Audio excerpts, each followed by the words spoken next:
Hey guys, it's Kussi. In the last episode, we finished off the first tyrannical rotation of the season, got ourselves some really usable trinkets, learned that we can crit for 13 mil on blunt stopwatches, and got tier to rip ourselves a new asshole. We also ended our episode with an item level of 454 and a score of 1894, while still having an option in our vault pending. And I can tell you, I've been grinding. You will see insane runs, but also something that one would describe as the bare minimum when it comes to Mythic Plus. So get a drink, enjoy the video, and subscribe if you haven't already, you cheeky wiener dogs. Today's episode gonna be a banger, and even though you're rightfully thinking now, every episode is a banger, I still stepped up. For starters, I had to give you guys something juicy, because at the day of uploading, it's my birthday. And I couldn't imagine doing anything else than this right now. And no, that is absolutely not sad. Not at all.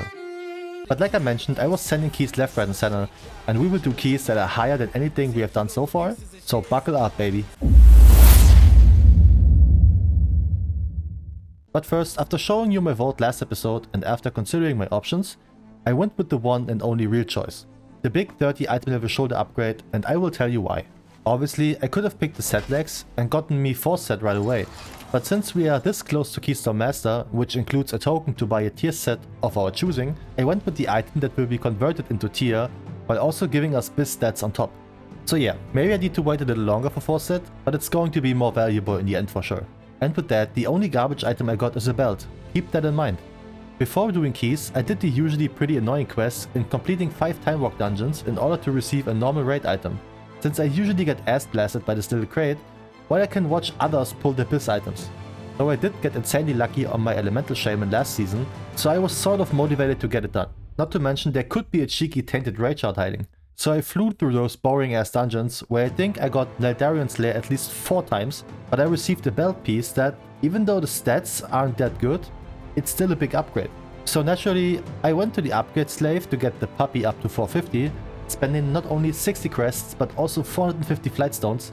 Massive upgrade. Until I opened the fucking crate and got a better belt out of it. Bruh. I hate this game. Well now, the goal of today's episode is simple. Thrash our way to 2k score, receive our 4 set, and then finger blast every dungeon that gets across. To start us off, we need to push our own key in order to get shit done. So 16 Waycrest main oil is, and this one was, I'ma say special? You know how the weirdest kits always got called special, like it meant something good? This run was one of those weird kits. It started out fine, got worse, and then even worse than worse. So I'm not sure what was going on, because even though the damage numbers weren't looking too bad at times, stuff survived for so long and we barely handled it. And this continued in the entire backyard area. Stuff just wasn't dying, but here I also felt that my healer is a bit sus. I expected the healer to know that there's some big damage income once the boss gets dragged to the fire, but he just got caught by surprise, having me to assume that maybe he's a Boomkin main and just healed for his mates, considering they applied as a 14.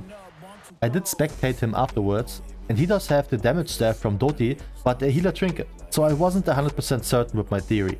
Anyways, I figured that pulling slowly would be the play, finding myself in a situation for the very first time where I was comfortable enough to pull more, but was worried the rest isn't.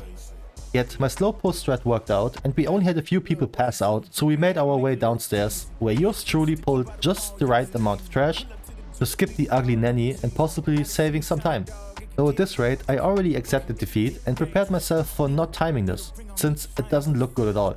No more extra casualties towards the last boss, and to my surprise, we had 2 minutes 30 to beat it, and with lust available. Honestly, this was a positive ending for a run I thought was long lost ever since the backyard disaster. I'd say this run was the bare minimum to time a key, not even a minute left with 14 deaths. I'm sure we all played better before. For our troubles, we got rewarded with the 17 Morozon's Rise key that after doing a bunch of Doti runs, I started to enjoy a lot. I was worried to mess them up with padding and trash count, but they are absolutely fine to play, so I assembled 4 massive Dick Swingers to accompany me, and those dudes were not messing around. The M-Hunter and Fire Mage seemed to scale pretty nicely with an Augmentation Evoker, and they flexed on the entire trash all dungeon long, just because they could. Now, while they were having fun, I was busy doing math. You see, I wanted to check what to do in terms of trash count, because I usually overcap in both dungeons quite a bit.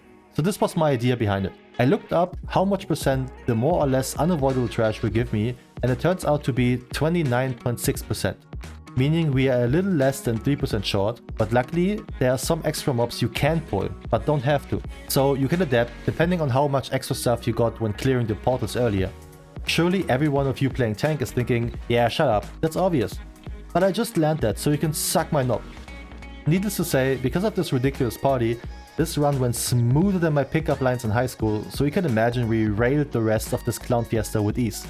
Not a single person got hit by Morchi's midget magic, and we were riding the wave towards the big boy Deos, which also was no issue.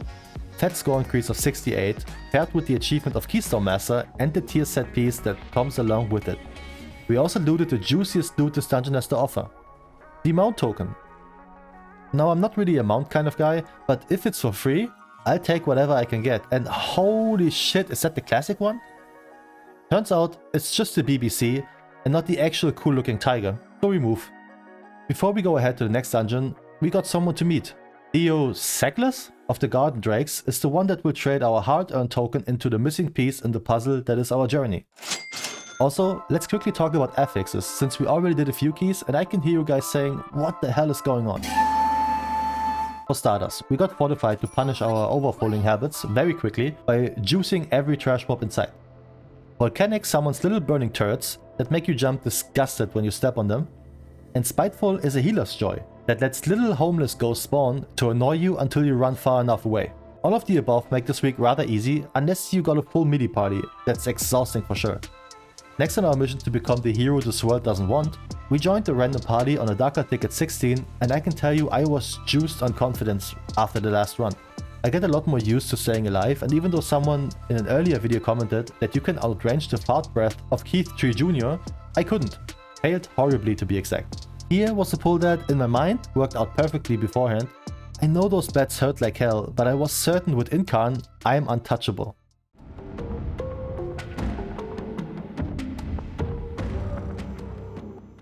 Turns out I was running out of death cooldowns a lot quicker than I would have liked to admit, because these little dots hit so insanely hard, it's almost unbearable.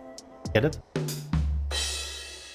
Only timing this one by +1 means only 25 rating, but an item that I would consider an upgrade, even though it has the two lesser desirable stats on it. But a socket and champion track, we take that any day. What follows next is a run that I can only describe as art, and I was happy to be part of it. I lowered the +19 key I've gotten from the Doty run earlier and went with the 17 instead.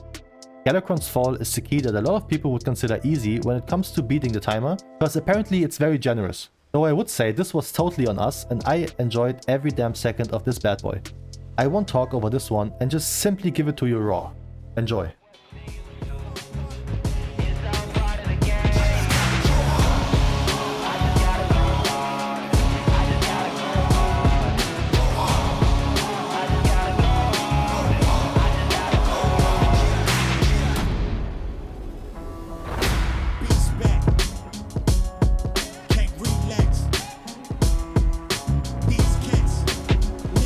What the hell is wrong with Demologs? +3, 54 score and a rock hard cussy paired with a +20 key in my bag. Granted, if we don't count the healing down to Chromie, I was able to keep myself alive for mostly the entire dungeon. So I don't want to hear any carried comments. But I did get carried a little bit from those DPS, Jesus Christ. Blackrock Code was the key we got from this, but I didn't feel ready to attempt a +20 yet. I lied. I tried. No one would apply, so I lowered it to 18 in hopes to get another juicy 20. Also, this will be an example of why a full melee gang can be hella annoying with Spiteful. Full melee? Yes, because after I found a survival last time in Blackrock Cold, we got another one. What I also didn't take into consideration here is that we lack AoE CC, and by that I mean in-cap shouts, knockups, stunts, you name it. I forgot how deadly this trash becomes, so our healer had to suffer because of the way I set up this group. I'm sorry, brother. But it wasn't till after the second boss that I actually felt the lack of controlling abilities. When those little shitheads start to cosplay flamethrowers or Beyblades, having no CC is a rough situation to be in. Yet luckily after this hallway there's nothing else to fear, ever since they nerfed the staircase. Easy +2 for yet another 40 rating and a new key. Ataldazar, and even though I felt myself not messing up one key this week so far, and usually playing decent while keeping myself alive, I still called myself weak when I pussied out and lowered it to 18 again. And even though this group took me a while, I made sure not to have a full melee party again and invited the class that became my favorite over the week. Also a rare sight of a Holy Paladin to grace this key, which are not really extinct, but still not that common it feels like. Untill was one of the dungeons that I wasn't a fan of when it got announced, but so far I had no horrible experiences. I think that's mainly cause now it's meta to go to the left from the starting point instead of the right, which was the thing to do back when I played this key last. Also, I feel like I found myself a somewhat reliable route to play after the percentage nerfs to this dungeon, which doesn't include heavy pain in the ass packs, while simply pulling all the birds around the area and then doing this one last pack after the third boss, to slightly overcap. But because of Fortified, bosses were not an issue this week, and also because we didn't use Bloodlust on Warcraft, we headed for the final boss. Another thing that is really fun for me on Fortified weeks is that it feels so much more rewarding to press Incarn on Trash pulls, instead of just for the boss, for solely survival purposes. On Trash you can survive and do damage, win-win if you ask me.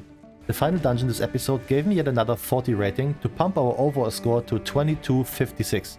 But as a little spoiler, I am not done yet for this week. Yet this is it for this episode, and like usual, I hope you have the most fantastic day whenever you see this, and I will catch you in the next one. Peace.